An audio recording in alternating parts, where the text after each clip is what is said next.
Taliban claimed victory in the last part of Afghanistan, still holding out against their rule, declaring that at the capture of the Pancha Valley completed their takeover of the country and they would unveil a new government soon.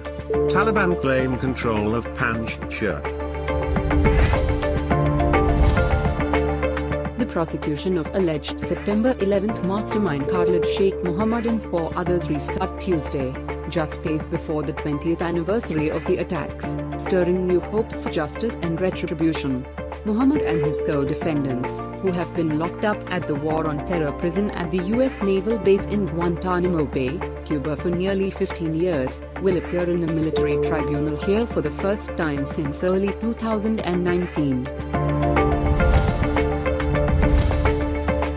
Hundreds of medical facilities in Afghanistan are at risk of imminent closure because the Western donors who finance them are barred from dealing with the new Taliban government, a World Health Organization official said on Monday.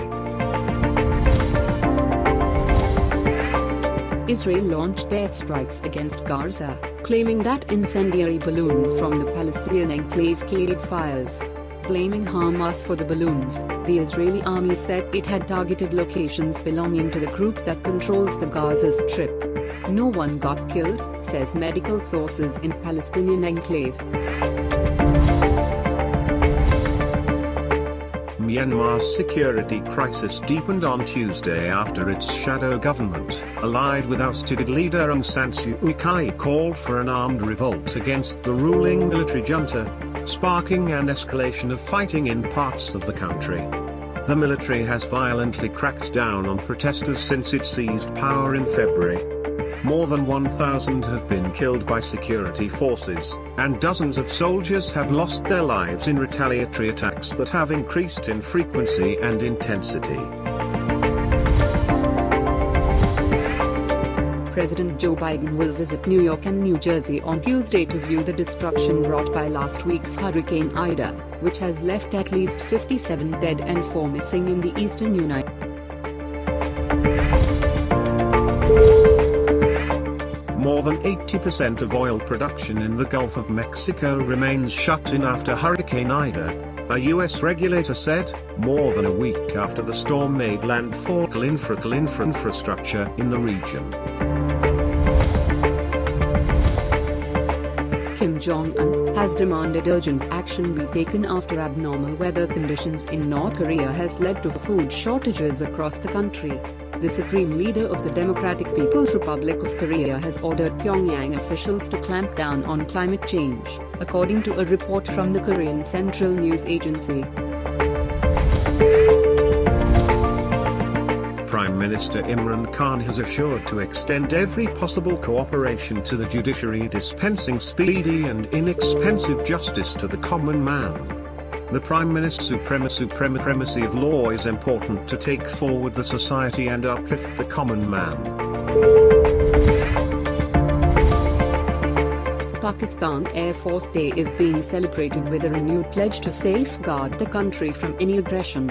Every year on September 7, Air Force Day is celebrated across the country to relive the memory of 1965 war when our valiant pilots, despite limited resources, not only annihilated Indian air aggression but also inflicted humiliating defeat on the so-called mighty India through unprecedented skill in the warfare and insurmountable courage. In a bid to contain the spread of COVID-19 and protect the students from the virus, the Sindh government on Tuesday made vaccination mandatory for students of grade 11 according to a notification issued by the Director of College Education Karachi region. No students will be allowed admission, take classes, appear in the practical exam, or other examinations prior to vaccination. Pakistan has recorded 98 corona-related deaths. According to the National Command and Operations Center, 3,316 corona cases returned positive in the last 24 hours. Per the official portal, the rate of positive cases during the last 24 hours was 6.33%. different part of Karachi received like train today morning as the city remained under thick and dark clouds on Tuesday.